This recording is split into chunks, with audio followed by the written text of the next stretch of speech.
vou responder para vocês hoje o quiz a respeito das substâncias que provocam dependência e vou falar um pouquinho mais, né, nesse vídeo sobre esse tema, que é um tema muito importante para todos nós, né?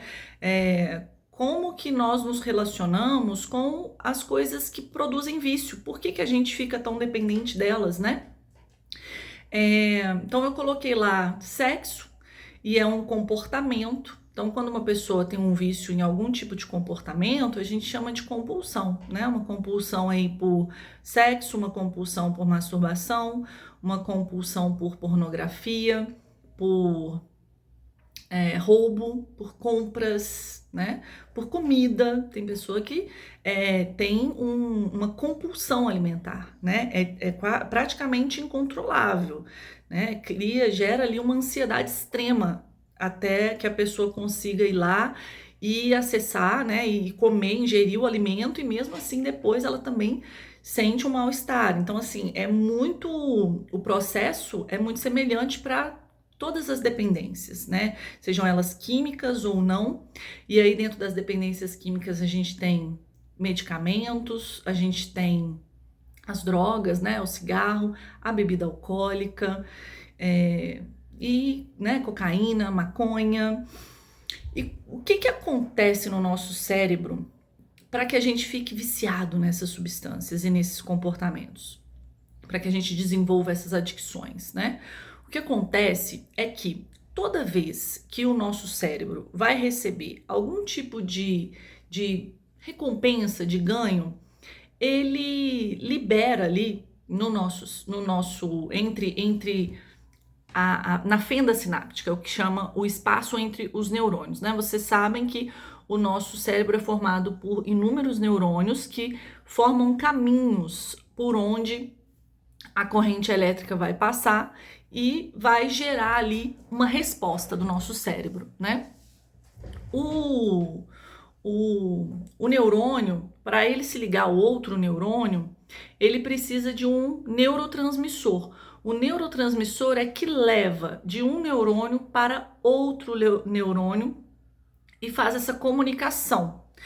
O neurotransmissor que está mais associado, assim, um dos mais importantes, né, que está associado ao prazer, é a dopamina.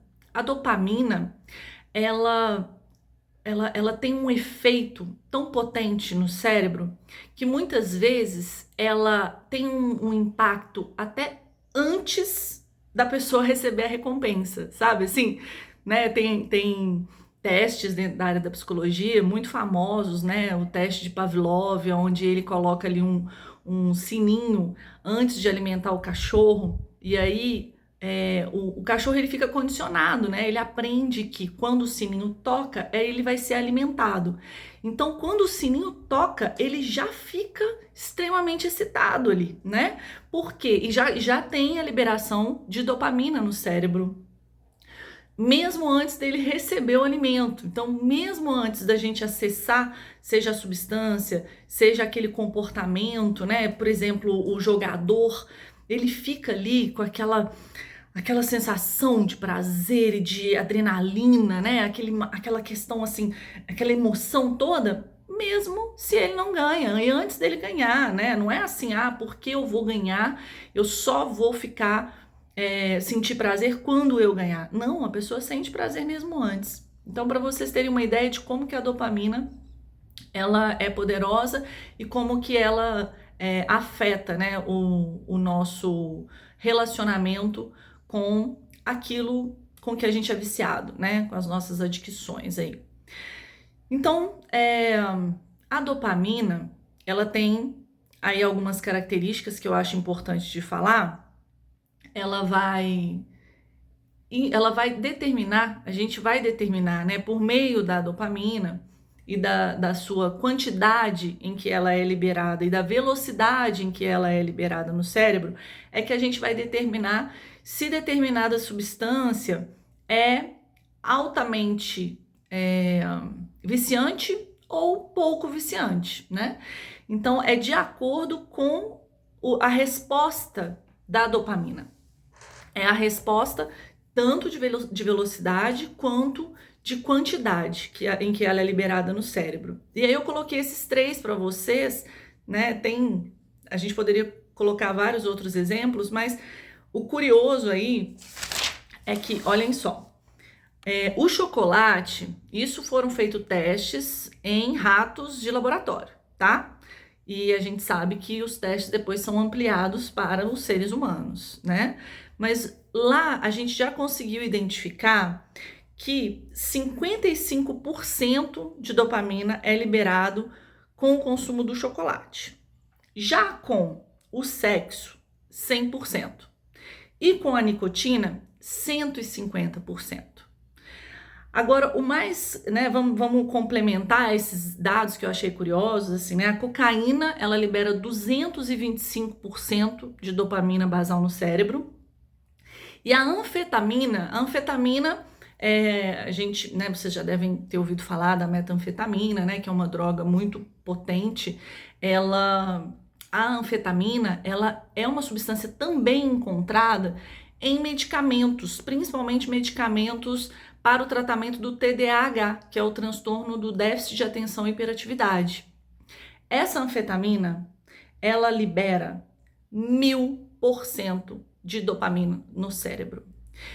E a pessoa que ela tem acesso a substâncias ou a comportamentos que liberam dopamina no cérebro, ela vai querer repetir a dosagem, ela vai querer repetir a experiência, porque é um prazer, né, muito grande para ela.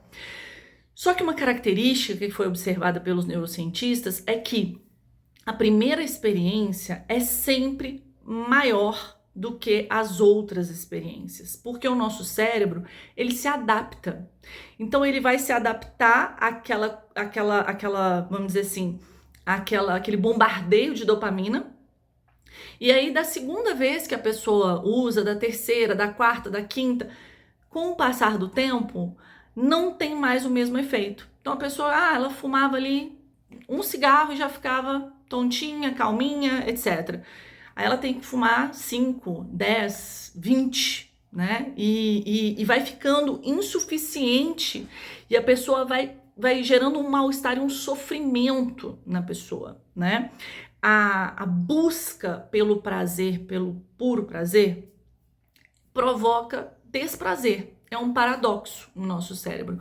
O nosso cérebro, ele tem uma característica de equilibrar. O prazer e o desprazer, eles são processados numa mesma área e elas têm o processo é um processo de oposição. Então, quando o cérebro recebe uma dose grande de prazer, ele vai também provocar uma dose grande de desprazer para poder manter esse equilíbrio. Então é muito comum, né? Às vezes a pessoa passa por um período de muita euforia num dia, e aí no outro dia ela tá ali, assim, o dia tá meio cinza. E é difícil, às vezes, da pessoa compreender o que acontece, né? Mas essas explicações da neurociências deixam muito claro pra gente como que o nosso cérebro, ele tem ele passa por esse processo, né? Ele usa esse processo do equilíbrio. E para outras coisas também, esse processo do equilíbrio, ele aparece e ele já foi identificado. Não vou trazer aqui para não estender demais o nosso vídeo. Mas então, falando dessa característica, né, de equilíbrio e do cérebro também entender que ele precisa reagir de uma forma diminuída ali, né? Então, tem tanta dopamina chegando, ele passa a absorver menos quantidade. Então, aquela substância que antes provocava um prazer absurdo, não tem mais aquele efeito. E é o que acontece, a gente disse que o paciente a pessoa ficou tolerante, né? Ela desenvolveu uma tolerância. A pessoa que bebia uma latinha de cerveja e já ficava tontinha, depois ela tá bebendo 10 latinhas de cerveja e ela já não tem efeito nenhum no organismo dela, nesse sentido de ter aquele efeito que tinha antes. É claro que o efeito, né, nas células, em todo o corpo, né, no fígado, isso tudo continua normalmente, mas o cérebro, ele se adequa, ele se adapta. E aí, por isso que a gente tem esse mal-estar depois, né? A pessoa que está num processo já dependentes mais avançados, inclusive, assim, né? De níveis mais mais pesados mesmo de dependência, já não consegue mais ter prazer. O uso da droga já não é mais para atingir prazer, é para equilibrar o desprazer que eles estão sentindo, porque a pessoa ela vai perdendo a capacidade de ter prazer. O cérebro ele vai provocando uma adequação. Então, por exemplo, uma pessoa que está muito acostumada a beber, fumar, usar, sei lá, cocaína, né? Essa pessoa, ela não consegue mais ter prazer no paladar, né? Comendo ali sei lá, uma carne, né? Já não tem mais o mesmo prazer que tinha antes, porque o cérebro dela já está adaptado a receber doses de prazer muito maiores, né? Então, aqueles prazeres menorzinhos, eles passam a ser imperceptíveis, né? Eles passam a ser não processados pelo cérebro. E aí o uso da droga, o uso do comportamento também, né, compulsivo, seja ele qual for, ele começa a trazer sofrimento, porque a pessoa busca ali um nível de prazer que não atinge mais, mas o nível de desprazer continua vindo. Então, essa pessoa, ela passa a usar a droga para aliviar o sofrimento que a própria droga está provocando nela, né?